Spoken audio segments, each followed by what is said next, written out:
Could happen. Could happen. Okay, I got something a little different for you today. This is not really a grab bag. This is jazz compilations.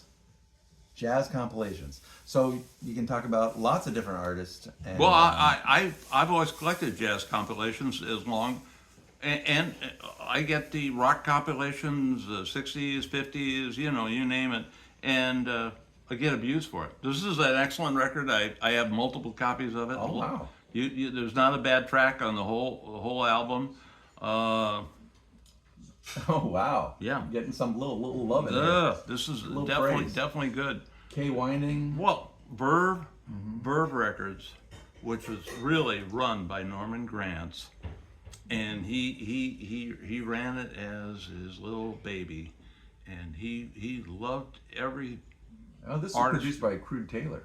Okay, and he brought him in too to produce, but this was still his label. He still was the one that brought everybody in. Right. And you got Stan Getz without looking at the record. You got Jimmy Smith, Bill Evans. Mm-hmm. Yeah. This is all the jazz heroes of the world at the time, and still, there's not a person on this record. Pat Thomas.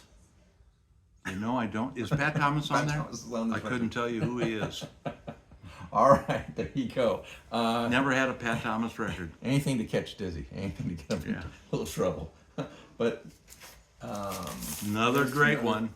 This is a later Blue Note. This is coming into the age of avant-garde. This is coming into hard bop. This is coming into your fusion and things like that. This is right. What do you have? Sonny Rollins. You probably got Pharoah Sanders, Art Blakey and the Jazz Messengers. well, you do have Chick Corea. Herbie Hancock on here. No, well, do you have Maiden Voyage? Watermelon Man. Mm-hmm. No, that's definitely later. Watermelon Something Man. else. Cannonball Adderley. Mm-hmm. Lou Donaldson's on here. Lou's Blues. Ooh, I Dexter love that. Gordon.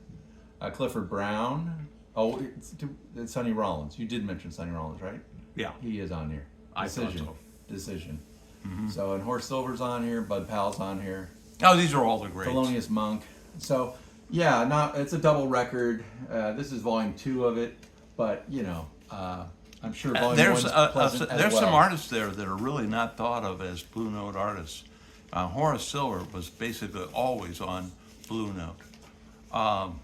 He had his own record label. He had Silvato, and he had Emerald, and both labels put out 5 records of his own music.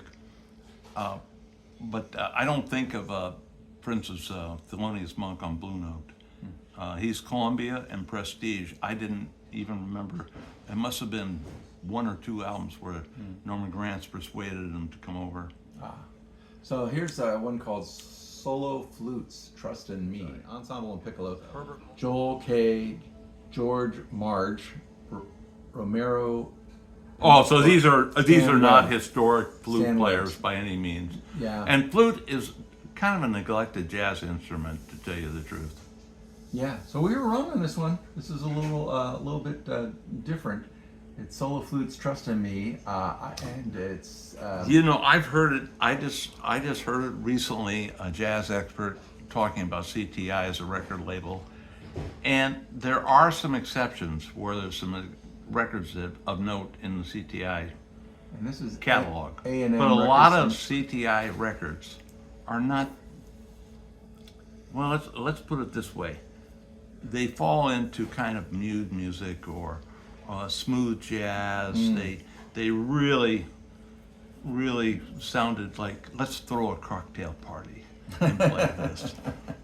Well, sometimes you feel like that. Yeah. So you know that can be good. Wasn't a serious jazz record. Now Paul Desmond had some albums on that were very outstanding. Freddie Hubbard made some CTI Bob records. James. Yeah, on that I'm not CTI? a fan of Bob James. Did a lot I of could be records. wrong. Yeah, Yeah. you did. Maxwell Jazz.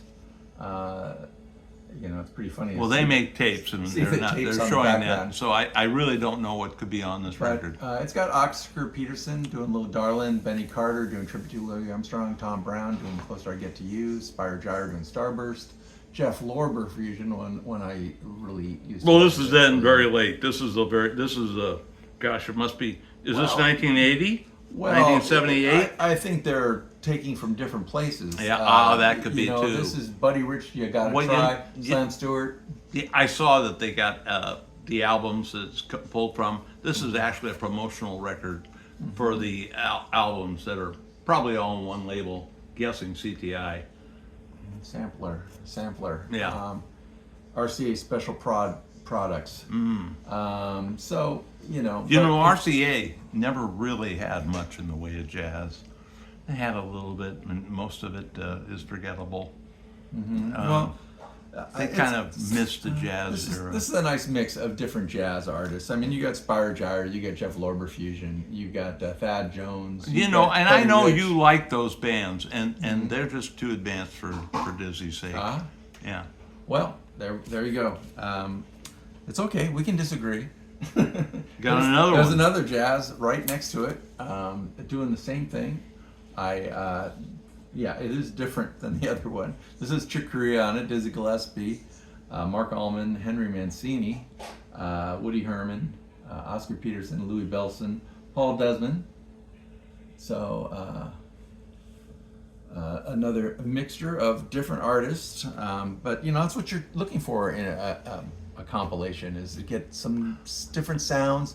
You can go, oh, I like that. Oh, I didn't really like that. I have found things that were like buried treasures to me, and then I put them in a category of that tune. I want to hear it again, and I want to play it often. So, yeah, this one I know this record very well. This one, Singing the Blues. Yeah. A treasury of great jazz singers of the 30s, 40s, and 50s.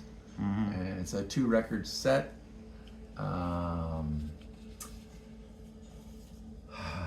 So it has some Count Basie, some Ella Fitzgerald, some Eddie Condon, Jack Teagarden, Ruby Smith, Louis Armstrong, Lionel Hampton, some lesser knowns, Joan Shaw. This record helps me in a way. Sometimes I try to explain. Even Lonnie Johnson on it. Yeah, well, Lonnie Johnson did a lot of guitar runs that sounded very much like jazz. And I remember Mike Bloomfield sat in on KSAN radio in San Francisco in the late 60s, and he was allowed for an hour to play his favorite 12 records, and he played a track of Lonnie Johnson. And that's how I got into Lonnie Johnson. And I had Lonnie Johnson records that are available are only 2, and they're both on Prestige. And I have them both. And if you listen to them, you go, this is where riffs and jazz riffs and blues riffs and rock riffs started, because this man could go up and down the fretboard. Yeah, I think I first got to know him through Victoria Spivey. I think I got into her music and then found things that were with him on it as well, and going, oh yeah, that's good too. Picking up more of his stuff. He looked like an older man. He wore a little hat on his head and bent over, and he would just. He reminds me of Mississippi John Hurt, because you'd go, I don't think this guy's going to be up to it, and then he'd just fly on that guitar. And I have met other older musicians who I thought, oh, whoa, I don't know, and then they would just fly all over the guitar. Yeah. No, that's always a joy. It's when you see that and you go, oh no, what's going on? Especially when this could be embarrassing or something, and then it sounds so good. It's like they're holding notes, longer than most people would have expected, and they're making runs that are beautiful. Not just a run for a run's sake. I mean, it goes from the lower note to the highest note, and they seem to be on what they call the St. Petonic scale, and it's just the right notes, and it's just knocks me out. I love it. Cool. Well, let's end with that one, and we'll. You don't have anything more for me? I do, but we'll do another one. Keep these. Even if I pleaded with you? Oh well, if you're gonna plead with me, Yeah. let's just let keep it go. going. MCA, Master Sampler, Larry Carlton, Albert Lee, Jerry Douglas, Edgar Meyer, John Jarvis, Robert Greenidge, and Mitch Utley. Well, Larry Carlton, let's start with him. Okay. I liked his stuff. I like all his records, and he had an album called The Philadelphia Sound, but he's kind of a session player too, you know. Yeah. He plays on a lot of people's records, and he's a fantastic guitarist, and he's still out there playing, Yes. and he's very much in demand around the world. If you're having a jazz concert in, say, France or in Germany or Japan, he'd be very much in demand anywhere in Europe and I think Japan. Albert Lee's another one like that. Isn't he also a guitarist? I know of Albert Lee, but I think of him as not in the same category as Larry Carlton, because Larry Carlton really gets a lot of work and has really been out there with name albums, where Albert Lee is not, to me, Okay. as visible. I've never owned an Albert Lee record. Well, the one I think of as Lee Ritenour was the other one. When I was getting into Larry Carlton, I was also getting into Lee Ritenour. They was about the same age and the Right. same time recording, and I was surprised in interviews with Lee Ritenour what albums and guitar solos that are on certain bands that I thought was the band playing, and it's Lee Ritenour.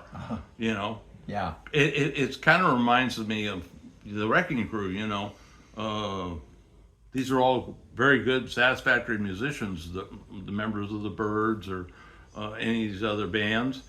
But if we're going to make a record, well, I certainly want the very best. Right. It's like the drummer Steve Gadd. Right, You right. know, we're going to have the best. Yeah.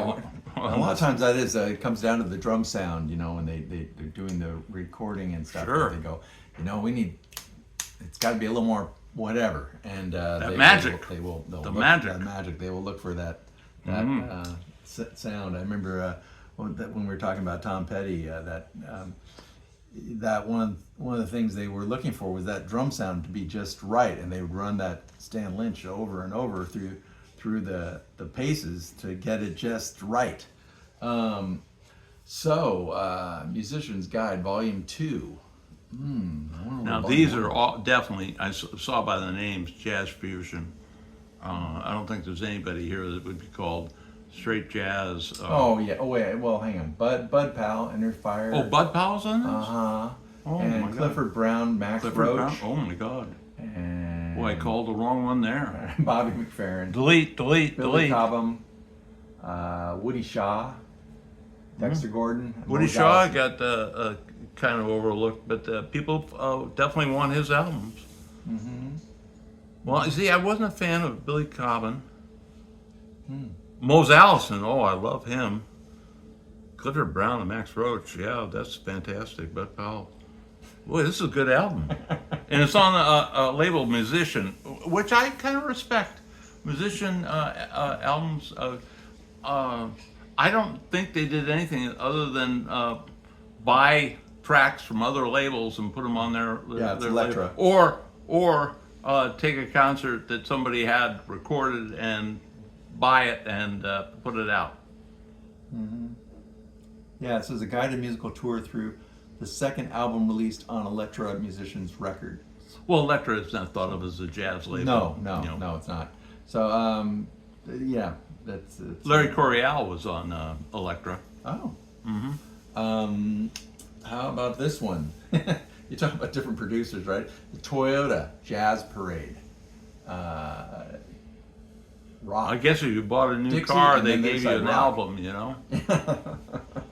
Wow, what a The trade-off. first one looks like Al Hurt there, and then it is Al. They have an Al Hurt song on here, so Well, that's Al Hurt then. On the so cover. they're probably trying to. Well, it's a cartoon drawing of them, but Dukes of Dixieland, Louis Armstrong, King Oliver, Jose Well, this is all Feliciano, Jose Feliciano, I was going to say it's all Dixieland, and then you throw Jose Feliciano out Jerry there. Reed, The Generation Gap. Guess who? Oh, this is and Jefferson Airplane. oh man, this is everything. So this is all over the place. God. Well, it said one side was jazz and one side's rock, right? It says Dixie and rock. So yeah, this is giving you a whole gambit. Of John stuff. Fogerty of Creedence, in his book, mentions that he had, say, with Creedence, 6 or 7 albums, but from that material, all the people that were licensed to put one track on a compilation ran into the hundreds of albums, and royalties that he never got a cent on. Never. Yeah, that's a common story. We'll probably cover that a few more times. I like this one. This Yeah, is the best one that you've so shown. I looked at Prestige 2 for. We should have gone on this one the first time. Ooh. Especially price 2 record set, Prestige. But this is all coming from the original Prestige records, and this is all from the 1954 to 58, and these are in the formation of their genius, all of them. So yeah, you got Miles Davis, you got with Sonny Rollins, Horace Silver, Percy Heath, Kenny Clark, John Coltrane with Red Garland, Paul Chambers, and Albert Heath, Jerry Mulligan, Clifford Brown, Stan Getz, with Cal Tjader, Vince Guaraldi, James Moody, King Pleasure, I'm in the Mood for Love, with Blossom Dearie on vocals. So just another who's of the great jazz artists. And this is East Coast jazz and West Coast. Yeah. And East Coast always had much more of a following than West Coast. Jerry Mulligan, Chet Baker, they're West Coast. And especially Jerry Mulligan, it's hard to sell a Jerry Mulligan record because it just, as West Coast, they think California, that's where it's basically LA, Hermosa Beach, and Well, another thing, he did a lot. There was a lot of Jerry Mulligan records. yeah. So, there's the proliferation of artists out there, which also can bring things down. But I enjoy all the Jerry Mulligan stuff, and well, I do too. I do too. So, And I like West Coast jazz. yeah. I've got some CDs that are just that. So that's a fun one, Prestige. I have a doctor that has a relationship. His wife is a relative of Clifford Brown. Here we got Monterey Jazz Festival 1959 with Jimmy Witherspoon, Earl Father Hines, Woody Herman, Ben Webster, Coleman Hawkins, Mel Lewis, Roy Eldridge. So this is on Everest. I usually don't care for things on Everest. They're usually, archive of folk and jazz. Archive sometimes will mean, just that. It's just the recording isn't done that well, and I agree. And sometimes it's just not up to snuff. But the Monterey Jazz Pop Festivals, I want to hear it. I want to hear it. So here's what I'm going to these are guess, great artists. and this will sum up what you're trying to say, and that is I expected they recorded this with one microphone. Oh, I hope it's not that bad. I think you can count on it. Oh, wow. And I've been surprised. There's been, hit and miss. Sometimes you can have something that's got a little at the time at the jazz, I've been to the blues festivals that are held in the same location at the time, and I even saw rock concerts at the same venue there, where the jazz This is festival was. 1959 on this, so. I know, but I was going to say, this is before really we had great recording equipment. No, I agree. Yeah, all the way around. So, it could be. It could be you're probably not going to be too surprised that with the you're quality. not getting too much. But of a you are breakout. getting the artists. You are getting Jimmy Witherspoon. You are getting Earl Father Hines, Coleman Hawkins, Woody Herman, Roy Eldridge, Ben Webster. It's all solid musicians. So It's a step certainly- above the 78s for sure. Yeah. So there you go. That's the end of that Oh, one. It really sad. is the end. Yeah, well, okay? you know what? I'm going to cut you a little slack. When it's the end, it is the end. But it's not the end if you want to leave a comment. Well, take Maybe it. you have a comment about Clifford Brown, Jerry Mulligan, Chet Baker. Maybe we can learn something. Yeah. Probably And not. maybe we made an error. Oh, Oh, no. All right, champ out. Dizzy out, but don't forget your comments.